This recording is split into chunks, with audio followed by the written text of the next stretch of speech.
Este es el tercer episodio de la serie Cuba y Diseño. Esta serie la hicimos con William Urueña.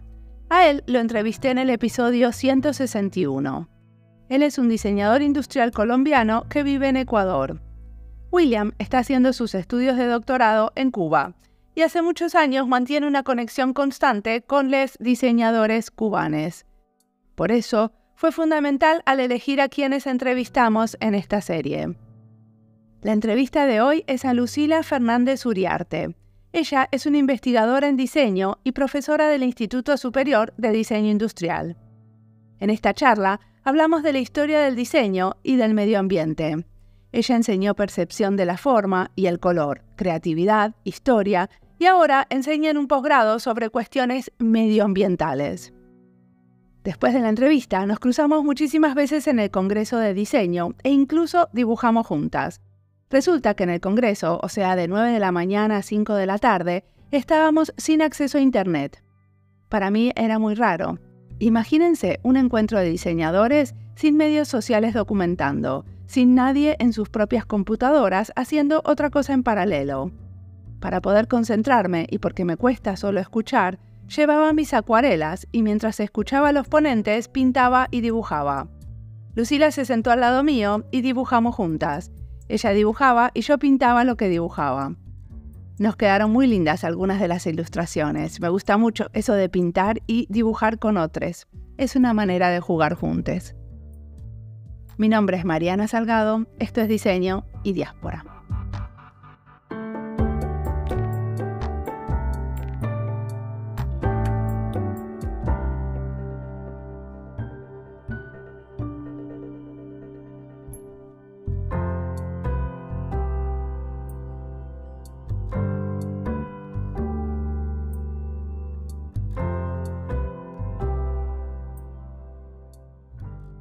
¿Querés presentarte?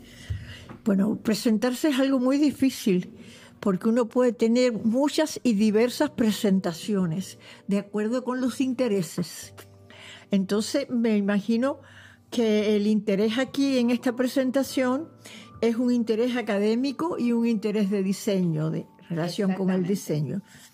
Entonces, yo empecé en la universidad, en la Facultad de Filosofía. Y después de la Facultad de Filosofía, donde trabajé fundamentalmente, mejor dicho, en el Departamento de Filosofía, donde trabajé fundamentalmente la estética, la historia de la estética, fui a trabajar a la Facultad de Arquitectura y Urbanismo, donde trabajé en el Departamento de Diseño Básico, los temas fundamentales de percepción, de historia del diseño, de creatividad, todos esos temas que me gustaban mucho y los trabajé con mucho amor ahí. Muy bien. Entonces, decime una cosa, ¿cuál fue tu investigación? He tenido muchas investigaciones diferentes. Bueno, cuando estaba en filosofía, mi investigación nada menos que fue sobre la estética moderna, que fue Kant, Hegel y Schiller. Hacer una investigación sobre eso y hacer los prólogos a los libros publicados en Cuba sobre esos autores en la parte de estética, que ya lo estoy recuperando y lo estoy publicando en unas memorias. En el caso de diseño ya les dije que la investigación mía fundamental fue sobre creatividad aplicada al diseño y sobre los problemas de la percepción, de enseñarle al alumno la percepción de la forma y la percepción del color, dos cosas que me gustaron mucho. Y después, más adelante trabajé también la parte de sociología, en lo que es la parte de urbanismo, trabajando un poco todo lo que es con amigas mías que eran urbanistas.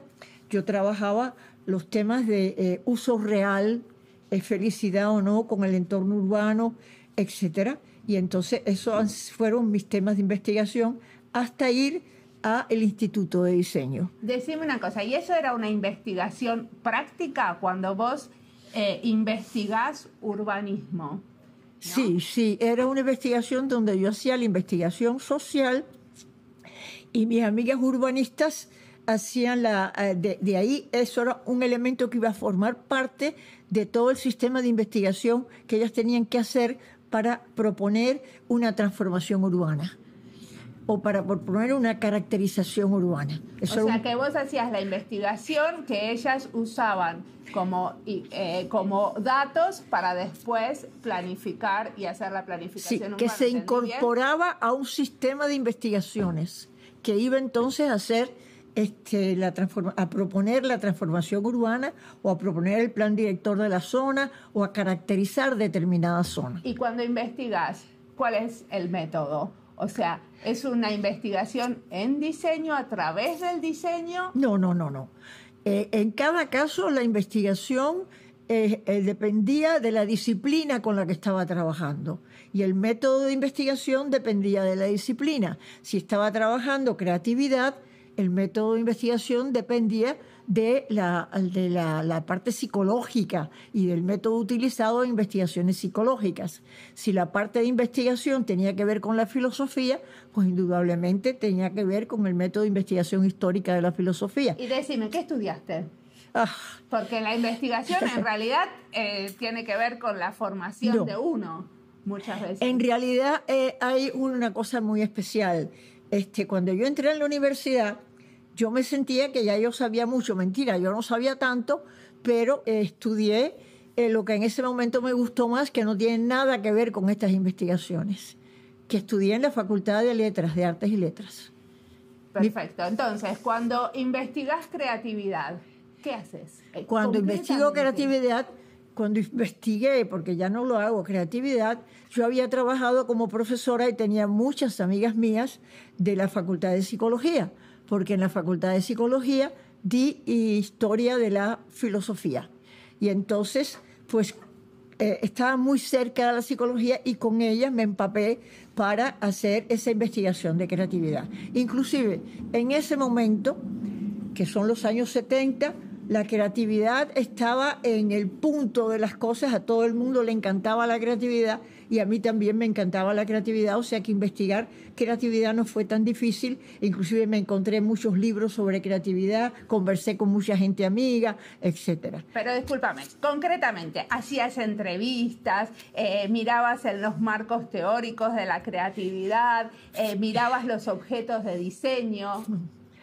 Era fundamentalmente motivar el trabajo de creatividad en las asignaturas de diseño básico.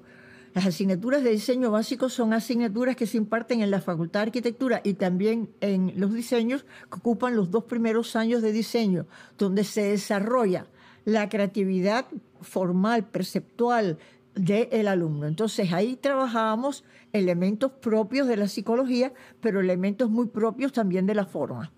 Perfecto. Ahora vamos al diseño. Estudiaste la historia del diseño universal, ¿cierto? Bueno, ahí yo cuando se creó el Instituto de Diseño en los años 84, 86, yo llegué en el 86 porque yo me pasé 2 semestres trabajando como profesora fundamental o algo así en la Universidad Agostinho Neto de Luanda, en África.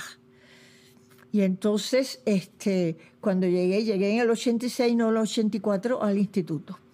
Ahí cuando llegué al instituto, tuve la suerte de contar con un asesor alemán de la Universidad de Ansburgo, Schub Friemer, ya está retirado, que me ayudó a trabajar las asignaturas de las cuales yo soy fundadora, que son las asignaturas de Historia del Diseño. Una asignatura del siglo XIX y 2 asignaturas del siglo XX. Entonces, Schub Friemer se pasó aquí un semestre y después otro semestre con él. Pero Lucila, decime, hoy en día, ¿qué es lo que de esta historia del diseño rescatamos y nos puede servir para el trabajo que hacemos los diseñadores? A mí me parece que el siglo XXI comete muchos errores. También eso pasa porque yo soy una persona del siglo XX, de la segunda mitad del siglo XX. Entonces, uno de los errores del siglo XXI es olvidar la historia. Para el siglo XX la historia era fundamental y el siglo XIX casi se puede decir que la descubre y la pone. Pero para nosotros era fundamental la historia. Entonces, una enseñanza del diseño es fundamental conocer la historia del XIX y la historia del XX. ¿Qué elementos de la historia necesitamos recordar hoy? Bueno, yo creo que yo tengo inclusive un curso de posgrado que se llama El diseño, un legado del siglo XX. Yo creo que el diseño se descubre, por así decirlo, y se fundamenta como algo contemporáneo en el siglo XX. Creo fundamentalmente en los años 20 del siglo XX, en eso que ya nos parece tan lejano, como es la Bauhaus y la Schutema. Recientemente, ahora aquí en La Habana, hubo una exposición de la Bauhaus muy interesante con la que yo tuve toda una polémica, pero bueno. ¿Cuál? La polémica fue porque en la exposición se olvidaron de los contenidos sociales de la Bauhaus. Por ejemplo, al diseñador Hannes Meyer, el arquitecto magnífico Hannes Meyer, segundo director de la Bauhaus, casi ni lo mencionaron. Y a los contenidos, por así decirlo, sociales y utópicos de la Bauhaus, casi no lo hablaron. Y entonces, pues ahí yo planteé, cuando se planteó algo de hablar de la Bauhaus, me invitaron a mí y llevé mi librito de Hannes Meyer, librito publicado en Cuba en 1979 en la Facultad de Arquitectura, donde estaban todas las ideas de Hannes Meyer. Entonces, por lo demás, la exposición fue muy agradable y demás, pero yo creo que esa visión de lo social que tenía la Bauhaus había que haberla dicho con más fuerza, inclusive toda la crítica que la Bauhaus le hace al fascismo, por lo cual entran en la Bauhaus en 1933 los fascistas, sacan todo, lo tiran para afuera y cierran la Bauhaus. Entonces, eso fue, pero yo quiero seguir la idea que tenía de la importancia del siglo XX en el diseño, o sea, el legado del siglo XX. Yo creo que hay un legado que comienza con esta etapa de lo que se llama el modernismo, que entró también en la arquitectura, no solamente en el diseño, porque muchos de estos directores de la Bauhaus y gente de la Bauhaus eran arquitectos o tenían relaciones con la arquitectura, que lo moderno planteado tanto en el diseño como en la arquitectura es fundamental para hacer un mundo inicialmente nada más un poco más racional. Entonces, por ejemplo, el ideario de la Bauhaus, el ideario del movimiento moderno, casi uno se olvida de ese ideario. Yo me lo sé de memoria, pero a veces tengo miedo de que un poco lo haya inventado, se lo confieso. En el ideario de la Bauhaus nos encontramos las intenciones de hacer un mundo más racional y más hermoso, que eso, ¿quién va a negar la necesidad de hacer un mundo más racional y más hermoso? Y hacer al hombre mejor. Ya eso es más difícil, ¿no? Pero ese era el ideario del el movimiento moderno, tanto en Alemania como en la Schutema rusa, con todas las equivocaciones que tuvieron, pero se atrevieron a pensar eso. Y nosotros no nos atrevemos a tener un pensamiento utópico, ¿ya? Pero todavía el siglo XX al principio tuvo ese pensamiento utópico. Y de ese pensamiento utópico además salió de esos 1919 a 1933 y 1920 a 1935, cuando Stalin acabó con todo, salió yo diría un sistema de cómo acercarse al diseño. El ideario es este que les he dicho: hacer el mundo más racional y más hermoso y hacer el hombre mejor. Pero después de eso viene un concepto de diseño, donde entra por la función, entra por lo funcional, y por la racionalidad, y por el más con menos, y por la adecuación a los materiales. Y si no se hace eso, no se está diseñando. Y después aparece una forma. ¿Y cuál es la forma que aparece? Bueno, la forma simple. Acuérdense que venimos respondiendo al 19, y el 19 es eclecticismo. Una forma simple, una forma unitaria, una forma perceptualmente buena, etc. Y después, bueno, en fin de cuentas, eso ha quedado hasta el día de nosotros. Pero eso no para ahí. Nosotros no solamente tenemos como legado del siglo XX el ideario del movimiento moderno. El movimiento moderno se expandió por Europa y hasta se expandió por América. Y al expandirse por Europa tiene cosas como el diseño escandinavo. Y el diseño escandinavo que planteó la identidad del diseño.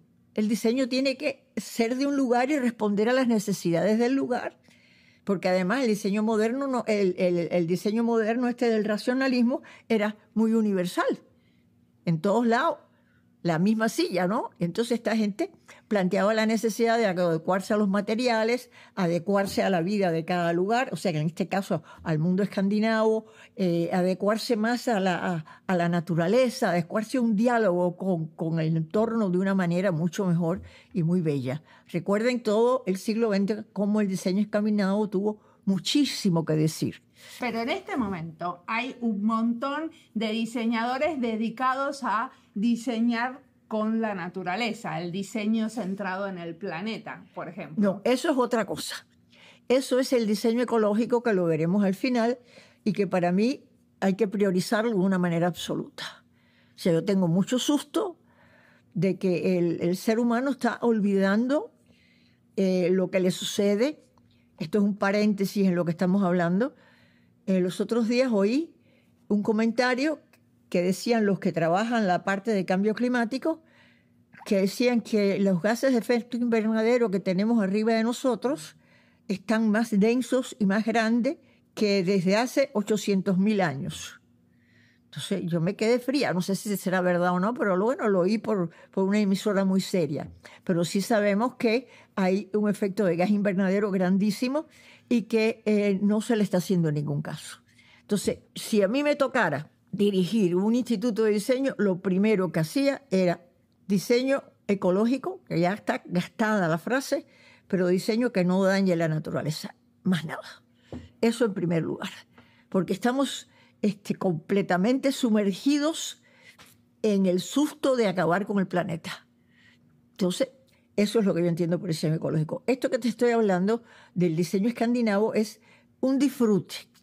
Disfrute de la naturaleza, amor por la naturaleza, gusto por la naturaleza. Imagínense ustedes que esa gente tiene nada más que 3 meses para disfrutarla y el resto del tiempo es abrígate, es porque te mueres de frío. Entonces eso es realmente muy hermoso, ese gusto por la naturaleza, por la identidad nacional, por todo eso que propició y dio el diseño escandinavo. Eso es otro legado del siglo XX. Pero hay un legado que viene después, que es un legado muy especial, que es el legado de la escuela de Ulm, o el neorracionalismo. Ustedes saben que en 1953 en Alemania se volvió a crear la Bauhaus, pero creo que fue Max Wille el que era director. Quería crearla igual que era en el 2020, en el 1920, pero un grupo de diseñadores jóvenes dijeron, no, eso no puede ser de ninguna manera igual. Aquí estamos en otro momento, en otra situación económica, en otra situación del mundo, vamos a hacerlo diferente. Y fueron los que cogieron el poder y crearon la escuela de Ulm, neorracionalista. Entre ellos, uno muy conocido, Tomás Maldonado, italiano, residente pues ahí en Alemania. De ahí estuvo Claude Schneid, estuvo montones de otra gente. Tomás Maldonado es argentino. Sí, argentino. Tomás Maldonado argentino, pero que se quedó como alemán. Entonces, el neorracionalismo lo que vuelve a plantear la necesidad de un diseño racional, pero sobre todo adaptado al mundo contemporáneo, más contemporáneo, y sobre todo adaptado a lo que es el mundo de la máquina. El mundo de la máquina, diseñar la máquina con mucha racionalidad e indudablemente incorpora este elemento ecológico, ya está también incorporado en la escuela de Ulm. La escuela de Ulm, lo que tiene de importancia para nosotros fue que la escuela de Ulm es cuando en los años 60 se empieza realmente a crear el diseño en América Latina, la influencia mayor es la influencia de la escuela de Ulm.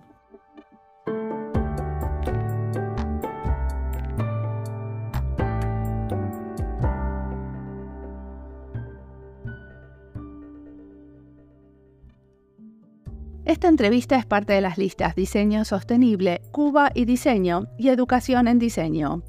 Las listas las encuentran en Spotify, en YouTube y en nuestra página web en la sección Recomendados. Uno de los intereses de Lucila es el tema de la creatividad.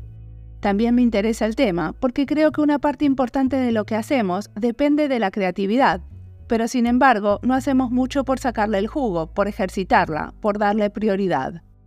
Sí, es verdad que le damos un lugar porque confiamos en los momentos de sentarnos juntas a pensar y proponer ideas, pero no exploramos lo suficiente en técnicas y nuevas maneras de ejercitarla. La serie sobre juegos, que acabamos de hacer con José Avellán, era una exploración sobre la creatividad y la imaginación en colaboración. Porque no hay jugar sin imaginación y los que diseñan juegos me parecen especialmente creativos. Sigo explorando el tema y en estas semanas voy a grabar algunos episodios con Sheila Pontis sobre creatividad. Ella enseña creatividad a investigadores en ciencias. Si la quieren escuchar porque el tema de la creatividad les interesa, es el episodio 388. Sigamos ahora escuchando a Lucila, que tiene mucho más por contarnos.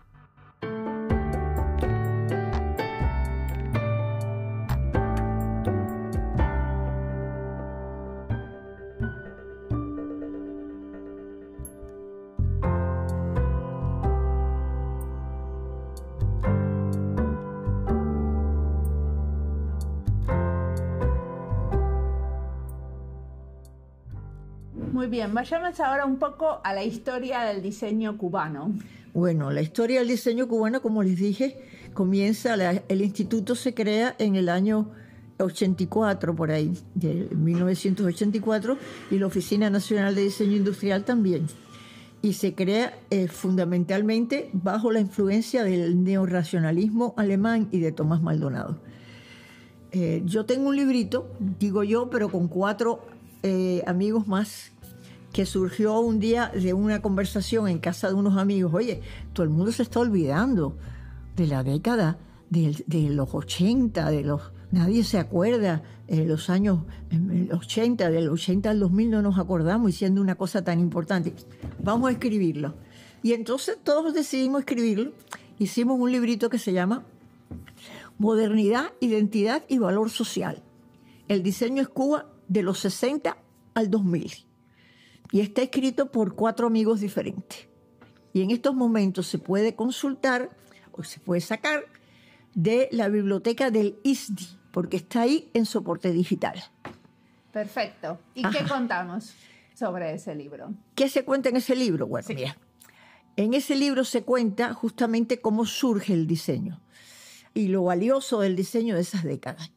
Ahí está un artículo de Santiago Puyol, que anda dando vuelta por aquí, sobre el inicio de la Oficina Nacional de Diseño Industrial con Iván Espín, que es el que lo inicia en los años 80, al inicio de los 80, y con la creación del Instituto Superior de Diseño.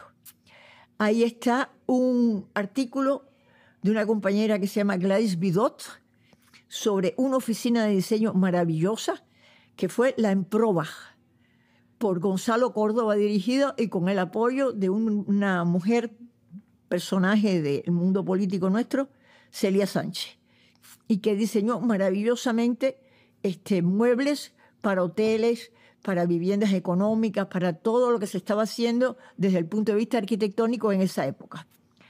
Hay un artículo muy bueno de un diseñador que se llama Pepe Menéndez. Pepe Menéndez escribió sobre el diseño gráfico en Cuba. Diseño gráfico en Cuba que en estos momentos los carteles promocionales del cine cubano de estas décadas han sido declarados patrimonio de la humanidad por su calidad. Una cosa que se ve en La Habana y que se vive en Cuba es esto del diseño muy recursivo, ¿no? Del diseño con lo que hay, con lo que se tiene, diseñamos. ¿Eso también es parte de la historia del diseño cubano? Bueno, eso debería ser parte, pero fue parte como diseño posmoderno. En ese librito que yo tengo hay una imagen de un teléfono, pero un teléfono hecho con una parte de otra cosa que no era teléfono, un invento. Nosotros le llamábamos a eso el invento. Entonces, durante un tiempo se hizo mucho ese invento con esa cosa recurrente. Pero realmente yo creo que eso es una cuestión popular y que hace falta en nuestro instituto incorporar tal vez un poco más el invento, pero con cuidado, porque nosotros queremos salir de ese invento y queremos tener realmente un diseño con toda una calidad y con todo el respeto que se merece el mundo de los objetos del hombre. ¿Y por qué hay que salir del invento para tener un diseño de calidad?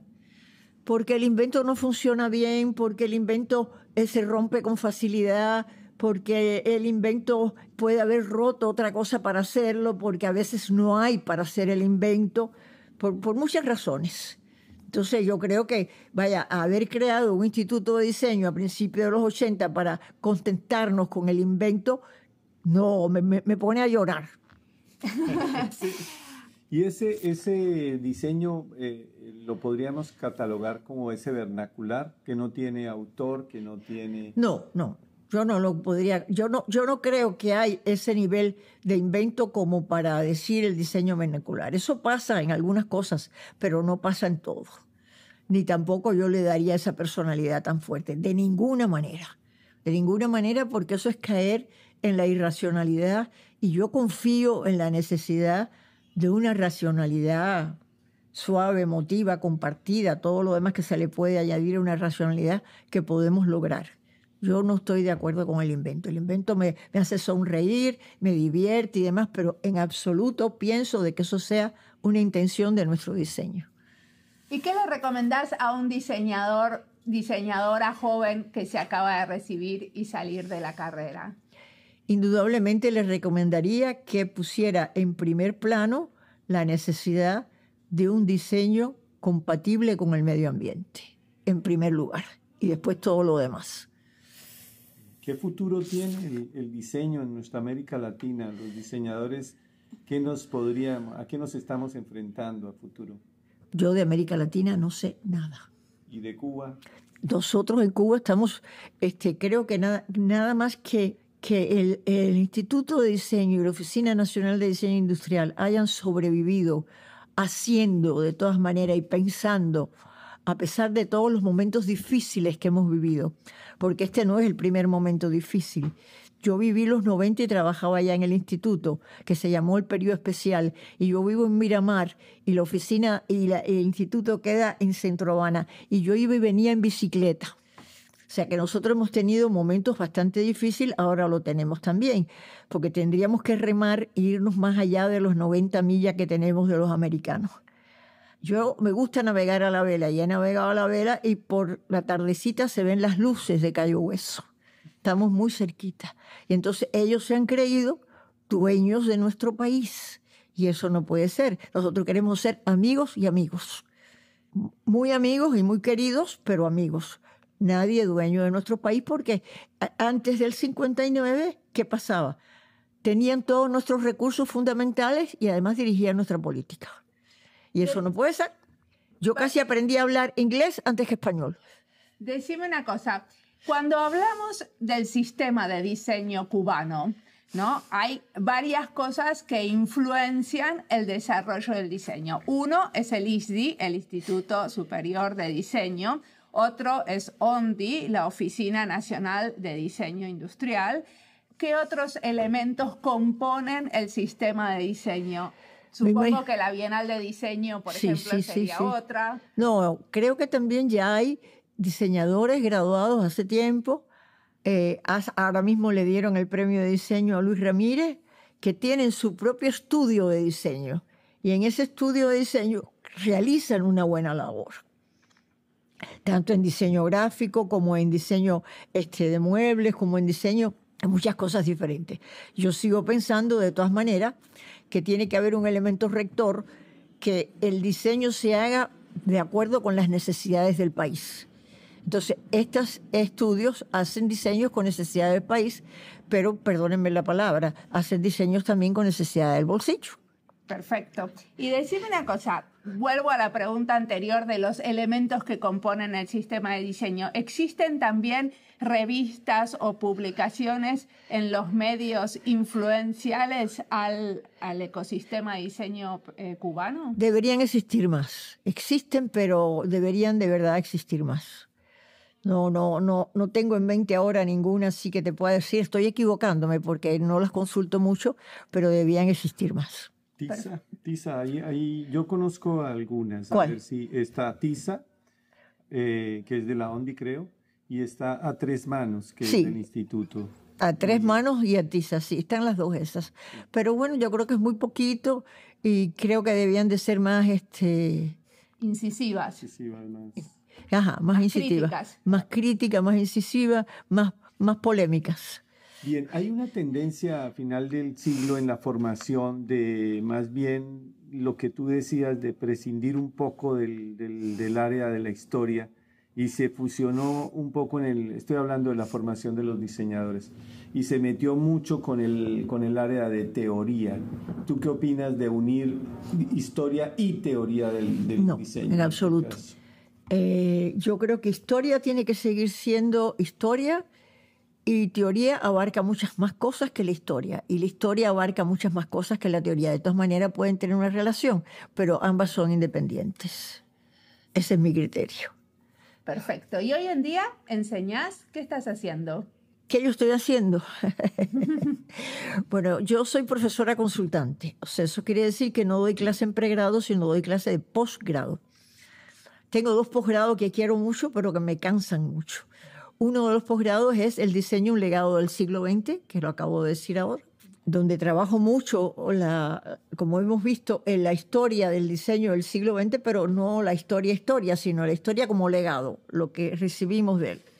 Y el otro posgrado, donde estoy muy metida y quiero mucho, es un posgrado sobre el medio ambiente y la relación del diseño con el medio ambiente, pero sobre todo el análisis de la problemática medioambiental actual, que está derivado sobre todo de la lectura de libros que tienen que ver con la historia medioambiental.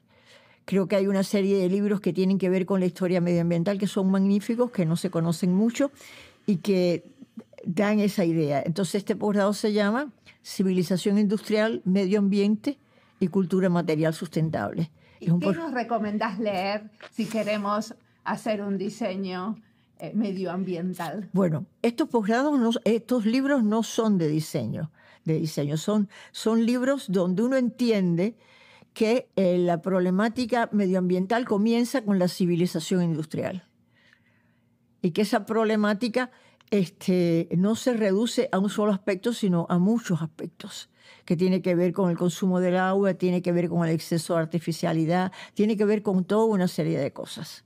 Entonces, esos libros de posgrado mañana yo se los voy a decir con todo lujo de detalle para que lo puedan conocer y puedan leer. Pero son sobre historia medioambiental, pero sobre todo historia medioambiental a partir del siglo XIX.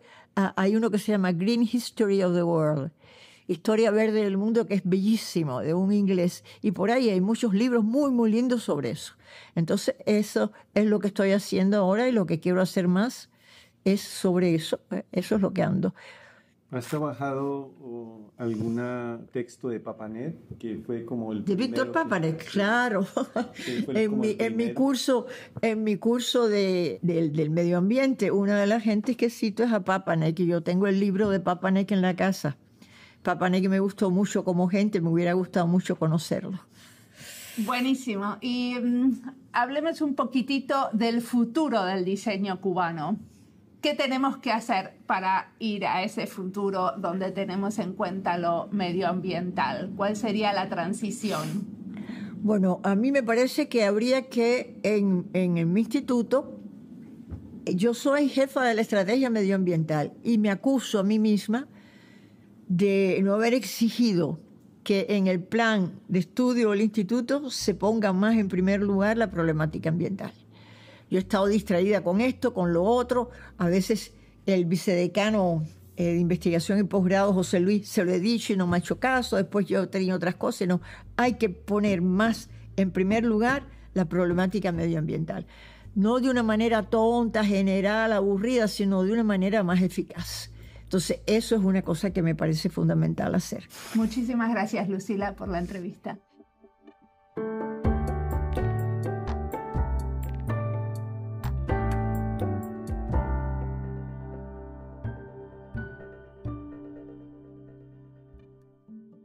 Lucila dice que hay que priorizar el diseño ecológico de una manera absoluta. La problemática medioambiental tiene que ser parte fundamental de los nuevos programas de diseño. Y cuando alguien que estudió y enseñó tanto lo dice, tenemos que parar y escuchar. En la Universidad de Aalto, la que está acá en Finlandia y donde algunos años trabajé, tiene un programa que se llama Creatividad Sostenible. Muchos de los que entrevisté pasaron por ese programa que justamente pone el tema de la sostenibilidad en el centro de un programa de diseño. Si quieren saber qué hacen los que estudian ahí, pueden escuchar el episodio de Mauricio Candamil, por ejemplo, que es el episodio 215, o el de Carolina Isasi, el 134. Acabo de volver de Argentina, donde hice un taller en la Universidad de Cuyo, cerca de los Andes. También ahí había una preocupación por el tema medioambiental, por el diseño de políticas públicas, por abrir el aula a espacios que permitan la transdisciplinariedad y por pensar el diseño de futuros. Creo que varios de los que enseñan diseño y escuchan este podcast estarían de acuerdo con poner el tema de la sostenibilidad como eje fundamental en los programas de diseño. Pero no es tan fácil la discusión cuando eso implica sacar otras materias o no darle prioridad a otras perspectivas. No es una cuestión de agregar materias o perspectivas, sino de pensar una totalidad coherente. En varios episodios estuvimos últimamente hablando de la educación en diseño, cómo renovarla, aunque no siempre podamos renovar los planes de estudio. Mucho por hacer en este ámbito, porque muchas universidades tienen programas que quedaron viejos, chicos e incómodos. Parece que es un tema recurrente del que vamos a seguir hablando en futuros episodios. Como siempre, la música del podcast es de Antonio Zimmerman, el diseño de sonido es de Julián Pereira. Este podcast está publicado con licencia creativa común con atribuciones. Esto es Diseño y Diáspora. Pueden seguirnos en nuestras redes sociales en YouTube, Instagram, LinkedIn y X, Twitter, o visitar nuestra página web diseñoydiaspora.org. No olviden recomendarnos y recomendar nuestros libros. Nos escuchamos en la próxima.